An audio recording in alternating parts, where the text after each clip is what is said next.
ओम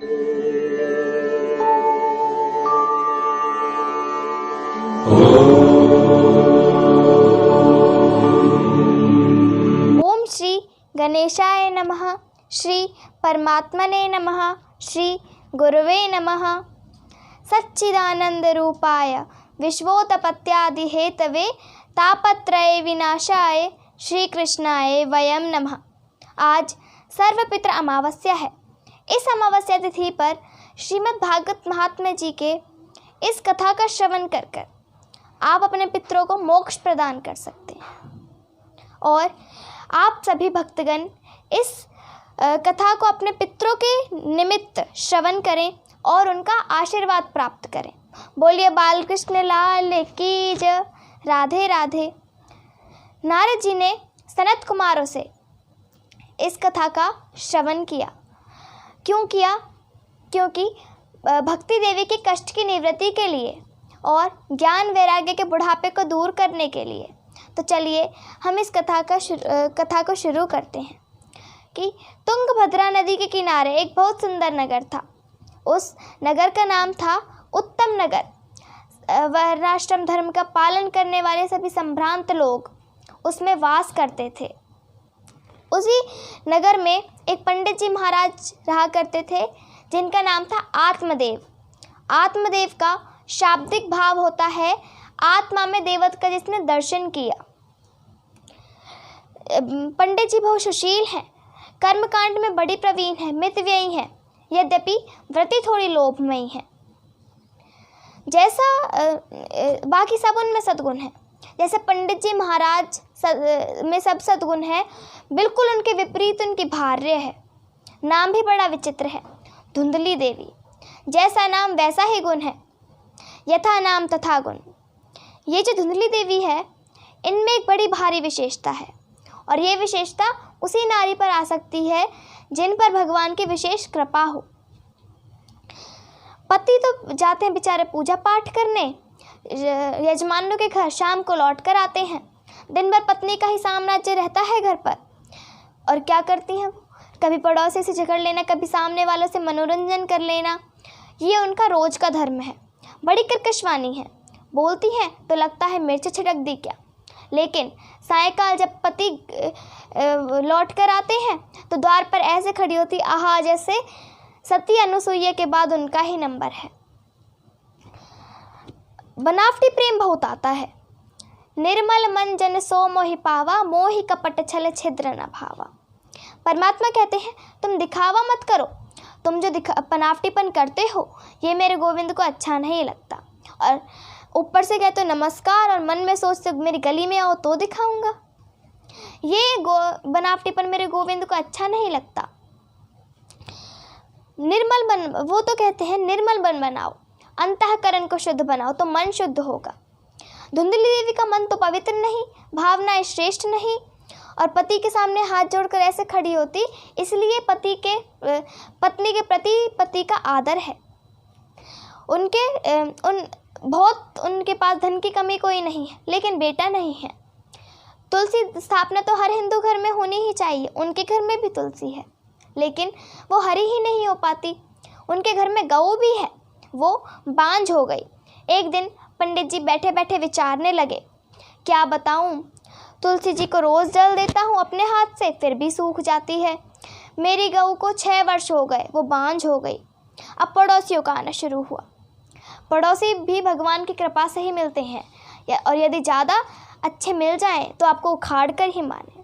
अब पड़ोसियों का आना शुरू हुआ और कहने लगे, क्यों जी तुम्हारे घर में तुलसी का बिरवा है, यह सूख क्यों जाता है? पंडित जी बोले, पानी तो रोज़ देता हूँ अपने हाथों से, फिर भी सूख जाता है, पता नहीं क्यों। पड़ोसियों ने कहना शुरू कर दिया, तुम्हारे घर में गऊ भी है ना, हम 7 वर्ष से देख रहे हैं वो बांझ हो गई। पंडित जी बोले, अब क्या करें? तो पड़ोसियों ने ये कहना शुरू कर दिया, तुम्हारे घर में बेटा नहीं है ना, इसलिए तुम्हारी गऊ बांझ हो गई, तुलसी का बिरवा सूख गया। ऐसे भ्रम में डाल दिया पंडित जी को। एक दिन तो वो विद्वान ब्राह्मण बैठे बैठे रोने लगा और घर को छोड़कर चले गए वन में। 4-5 दिन हो गए वन में बैठे बैठे, रुदन करते हैं। और बोले जब तक पुत्र प्राप्ति का वरदान मुझे नहीं मिलेगा तब तक मैं घर नहीं जाऊंगा। एक दिन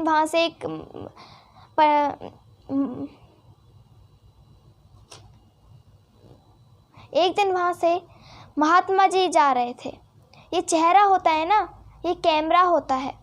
आदमी कितना बुद्धिमान, कितना निर्धन, कितना सुखी, कितना दुखी, ये सबके मुख पर पता चल जाता है। अब महात्मा जी ने उनको देखा, पंडित जी को, और वे आए। उनको पता चल गया कोई विद्वान ब्राह्मण है लेकिन दुखी है। अब महात्मा जी ने पंडित जी से बड़े स्नेह से पूछा, पंडित जी आप रोते क्यों हैं? आप तो बड़े विद्वान मालूम होते हैं, आपको क्या तकलीफ़ है, मुझे बताइए। पंडित जी चरणों में गिरते हुए बोले, क्या बताऊं महाराज, मेरे घर पे तुलसी का बिरवा है, वह सूख जाता है। मेरे घर पे गऊ है लेकिन मैं बांझ हो गई। मेरे देवता मेरे से खुश नहीं है, पितर मुझसे खुश नहीं है, क्योंकि मेरे घर पे बेटा नहीं है। मैंने निश्चय कर लिया जब तक पुत्र प्राप्ति का वरदान मुझे नहीं मिलेगा लौटकर घर नहीं जाऊंगा, मर जाऊंगा यहीं। महात्मा के मन में बड़ा आश्चर्य हुआ और उनको समझाते हुए बोले, पंडित जी आपके मन में पुत्र की जो कामना है ये एकमात्र अज्ञान है। यदि पंडित जी से कहा, यदि तुम्हारे घर में पुत्र हो जाता तो समझो भगवान की कृपा हो गई, और यदि तुम्हारे घर में पुत्र नहीं है, बेटा नहीं है, तो समझो भगवान की बहुत बड़ी कृपा हो गई। क्या करोगे बेटा लेकर? बेटा यदि घर में नहीं होता है तो 2-4 महीने पीड़ा होती है और कहते हैं भाग्य में नहीं था, क्या करें, काहे को रोवें। बेटा होकर मर जावे तो भी मन में पीड़ा 2-4 महीने ही होती है। मर गया, क्या करें। लेकिन पुत्र होने के बाद यदि कुपुत्र निकल जाए, पुत्र होने के बाद यदि नालायक हो जाए तो जीवन भर रुलाता है। यदि तुम्हें पुत्र की इतनी ही कामना है तो गोविंद को अपना पुत्र मानो, अपने कन्हैया को अपना पुत्र मानो। ये संसार के बेटे जो होते हैं ना, ये बेटे धोखा दे देते हैं। आप समझते हैं जिस बेटे हम लालन कर रहे हैं, पालन कर रहे हैं, वह अंत में क्या करता है? आपकी खोपड़ी को फोड़ देता है और उसमें 1 लोटा घी भर देगा। यदि फिर भी मुक्ति नहीं होती तो 50 लोटा घी भर देगा। इसलिए गोविंद को अपना पुत्र मानो। जैसी ममता हमें इस संसार से करते हैं, वैसी ममता यदि गोविंद के चरणों में हो जाए तो हमारा कल्याण हो जाएगा। पंडित जी चरणों में गिरते हुए बोले, यही तो समस्या है इन महात्माओं की के सामने ज़रा सा अपने मन की बात कह दो तो ये वेदांत बखानना शुरू करते हैं। मैंने कह दिया मेरे घर पर पुत्र नहीं है तो मुझे कथा सुनाने लग गए, मुझे वेदांत बखानना शुरू कर दिया। ओ महात्मा जी मुझे बेटा चाहिए। संत ने कहा, लेकिन मैंने तुम्हारी मस्तिष्क रेखा को देखा है, 7 जन्म तक तुम्हें पुत्र का सुख नहीं है। पंडित जी बोले, आप तो संत हो महाराज, आप चाहो तो हस्तरेखा बदल सकते हो, आप चाहो तो जन्म पत्री बदल सकते हो। और कहा आप मुझे पुत्र का वरदान दीजिए। महात्मा जी के मन में करुणा आ गई और उन्होंने पंडित जी को एक फल दे दिया और कहा और सारे नियम बता दिया और कहा अपनी पत्नी को खिला देना, सुंदर पुत्र होगा। अब पत्नी सोचती है कि ये सब नियम तो मैं पालन नहीं कर सकती। धुंधली देवी अपनी सहेली के पास गई, बैठकर रोने लगी। सहेली को बोली, गर्भ में बालक धारण करना मेरे वश की बात नहीं, लालन पालन में भी दिक्कत होती है। तो बोली, और कहीं सुखदेव जी के तरह 12 वर्ष का गर्भ रह गया और मुश्किल हो जाएगी। इसलिए मैंने सोचा है कि जहाँ सब कुछ है वहाँ खाने वाला नहीं है, और जब खाने वालों की लाइन लगी है वहाँ कुछ भोजन का अन्न का दाना भी नसीब नहीं है। गरीब सहेली के 6 पुत्र हैं, 7वां होने वाला है, अन्न का दाना भी नसीब नहीं है, और जिनके घर अरबों की संपत्ति है पर खाने वाला नहीं है। सहेली से बोली एक काम करो ना, मेरे पति तो भोले भाले हैं, पूजा पाठ के अलावा कुछ जानते ही नहीं, शाम को घर लौट कर आते हैं। इस बार तुम्हारे घर जो पुत्र जन्म लेगा उसको तुम मुझे दे देना। तो सहेली ने, मैं तुम्हें बहुत सा धन दूंगी। सहेली ने बोला ठीक है, और फल जो उन्होंने महात्मा जी ने दिया था उसकी परीक्षा लेने के लिए उन्होंने वह फल गाय को खिला दिया और पति से कह दिया बस मेरे होने वाला है। लेकिन फल खाने से और गाय को उन्होंने फल दे दिया। पंडित जी और सहेली से पुत्र लेकर कह दिया कि मुझे पुत्र हुआ है। पंडित जी के मन में बहुत खुशी हुई, बड़ा आनंद मनाया। जिस फल को इन्होंने गाय को खिलाया सो गाय ने भी 3 महीने बाद एक सुंदर पुत्र को जन्म दिया। आत्मदेव जी बहुत प्रसन्न हुए। गाय के पुत्र का नाम उन्होंने गोकर्ण रखा, क्योंकि उसका सारा शरीर तो मनुष्य जैसा, केवल कान है गाय जैसे लंबे लंबे, इसलिए उसका नाम गोकर्ण रखा।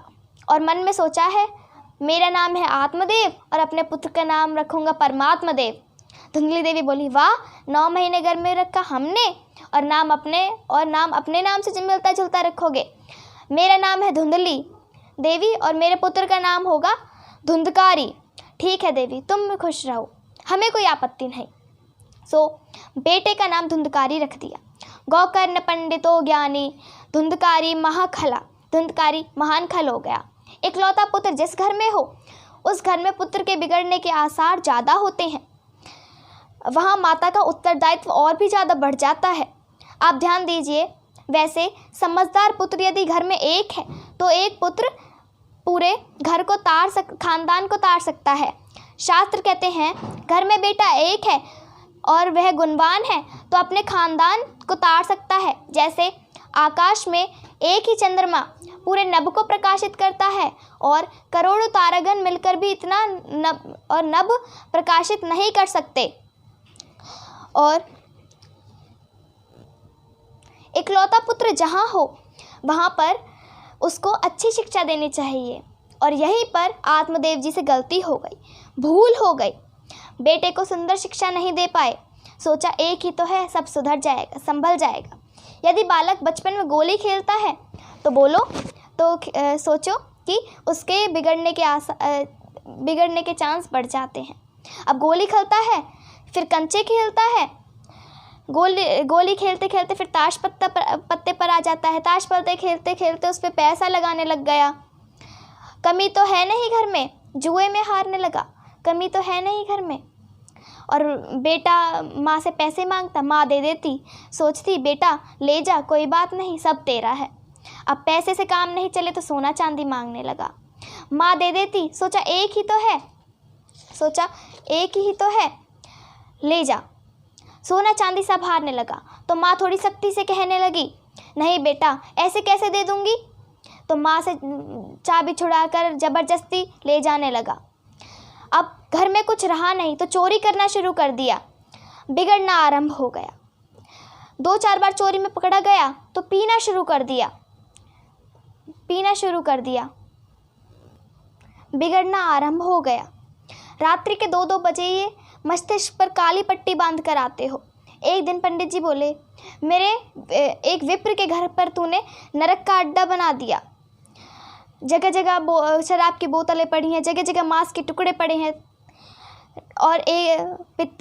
और धुंधकारी अपने पिताजी को डांट कर बोला, आप चुप रहिए, हम जो करते हैं सब अच्छा ही करते हैं। इतना कष्ट हुआ आत्मदेव जी को। बोले, हे भगवान, इस पुत्र से तो मैं बिना पुत्र के ही अच्छा था। एक दिन रात में आत्मदेव जी बैठे बैठे रुदन कर रहे हैं। वहीं पर गोकर्ण जी का आगमन हुआ। गाय का पुत्र जो गोकर्ण है वही आत्मदेव जी को श्रद्धा से पिताजी बोलता है। गोकर्ण जी बोले, मैं आपको इतने महीने से देख रहा हूँ, आप बहुत उदास लगते हैं। क्या बात है, मुझे बताइए। इतना सुनकर आत्मदेव तुरंत गोकर्ण के सामने गिर पड़े।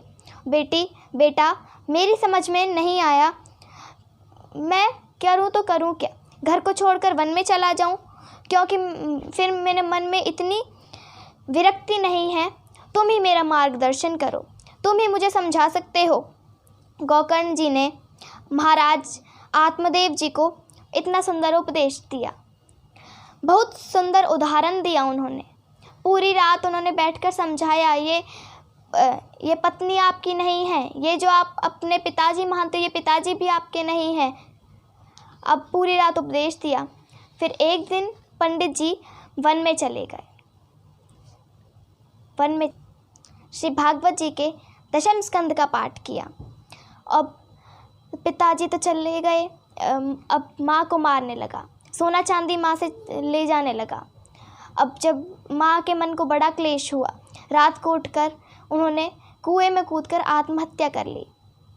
अब आप ही सोचें कि पिताजी तो चले गए वन में, माता जी कुएं में कूदकर आत्महत्या कर ली, और आत्मदेव जी तीर्थ यात्रा पर गए थे। उनका ही साम्राज्य, भाई जो गोकर्ण है वो चला गया तीर्थ यात्रा पर। अब धुंधकारी ने सोचा मेरा ही साम्राज्य है, 5 वेश्याओं को घर में लाकर रख लिया। ये 5 वेश्याएं बड़ी खतरनाक है, 1-2 बार गलत कार्य में पकड़ा गया, राजा ने दंड भी दिया। वेश्याओं ने सोचा धन तो हमने बहुत ले लिया इसके द्वारा, अब राजा की नज़र में यह चढ़ गया है, अगर राजा इसको दंड देगा तो दंड हमें भी मिलेगा। रात्रि में सोते हुए धुंधकारी को वेश्याओं ने रस्सी से कसकर बांध दिया और जलते हुए अंगार उसके मुंह में डाल दिए। मृतदेह, जो धुंधकारी जी का मृतदेह था, उसको ज़मीन में गाड़कर चली गई। जीवन तो व्यतीत हुआ बुरे कार्यों में, बनने के पश्चात प्रेत बनकर पड़ा है धुंधकारी आत्मदेव जी के विशाल महल में। आचार्य सनत कुमार जी कहते हैं ऋषियों से आश्चर्य से, जब गोकर्ण जी महाराज अपने गांव में आए रात्रि के 12 बजे, एक संत का लक्षण मैं आपसे कहूँ। संत क्या है? ना तो लाल कपड़े को संत कहते हैं, ना पीले कपड़े को संत कहते हैं। संत का मतलब साधना करने वाला, जो बिगड़े हुए काम साधे वह साधु है। अपने द्वारा जो कभी किसी को कष्ट ना देवे वो साधु है। सारी दुनिया जिस समय सोती है, संयमी पुरुष उस समय बैठकर परमात्मा का चिंतन करते हैं। अब जिस घर में गोकर्ण जी ने प्रवेश किया वह पंडित जी का घर सूना पड़ा था, और जैसे ही वो आंख बंद कर भजन करने बैठे तो महाराज कई प्रकार के शब्द घर में आवे। कभी भेड़ आ जावे, कभी हाथी आ जावे, कभी भैंसा आ जावे, कभी आग लग जावे। गोकर्ण जी ने कहा मैं ये सब क्या देख रहा हूँ पंडित जी के इस महल में? उन्होंने पूछा कमंडल से जल के छींटे मारकर, कौन है श्रीमान जी आप? भैया क्यों डराते हो हमें, क्या परिचय है आपका? एक छाया हाथ जोड़कर खड़ी हो गई, मैं हूँ, मैं आपका भाई धुंधकारी हूँ। गोकर्ण जी ने कहा धुंधकारी तुम प्रेत बनकर पड़े हो।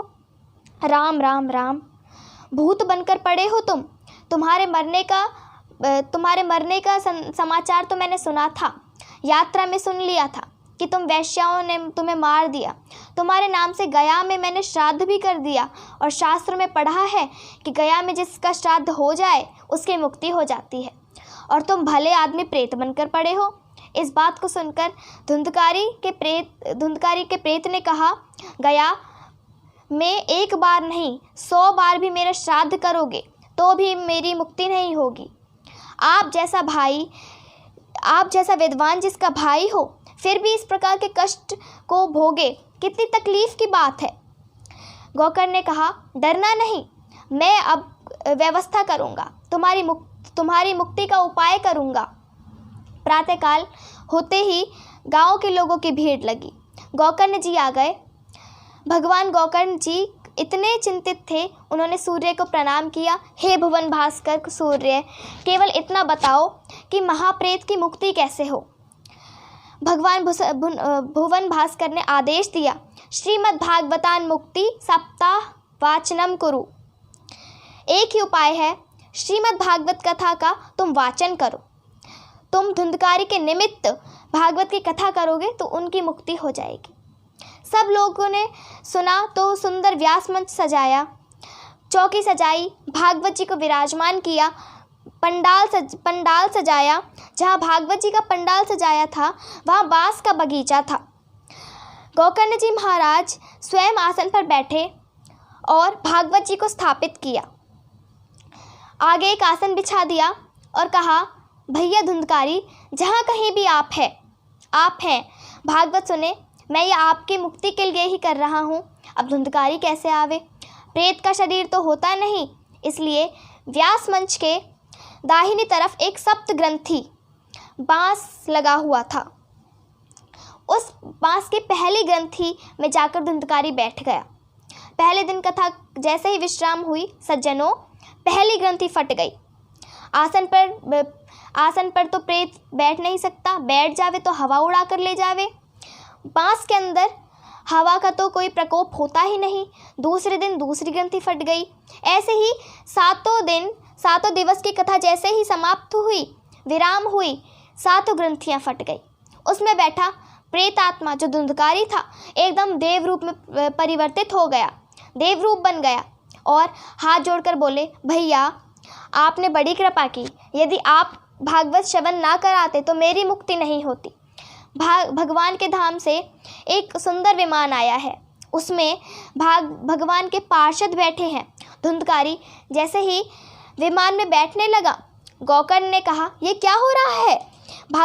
भगवान के पार्षदों ने कहा, प्रेत धुंधकारी ने भागवत सुनी है ना जी, इसलिए इसकी मुक्ति हो गई, हम बैकुंठ लेकर जाते हैं। तो गौकर्ण जी ने कहा कि कथा तो हजारों लोगों ने सुनी है, सबको बैकुंठ लेके जाइए। तो सबके लिए भगवान के पार्षद विमान लेकर आए और सभी को बैकुंठ लेकर जाते हैं। राधे राधे।